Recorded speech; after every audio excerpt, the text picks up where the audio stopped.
હું તો બધાને કહું છું કે તમારા ઘરમાં દીકરા ઠાકોરજી આપે, દીકરી આપે કે પારણું બંધાય ને તો એક ભાવ રાખજો કે ને ધાર્મિક વાતાવરણમાં રાખજો.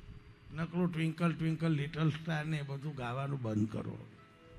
ઇંગ્લિશ ને બીજા બધા પ્રકારના ગીતો એના આગળ વગાડવાના બંધ કરો.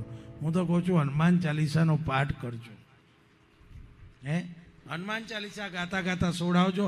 તમારા ઘરમાં માની ભક્તિ હોય તો આનંદનો ગરબો ગાતા ગાતા એને સુવાડજો.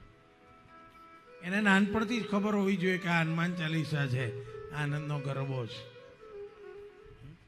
સમજી લેજો.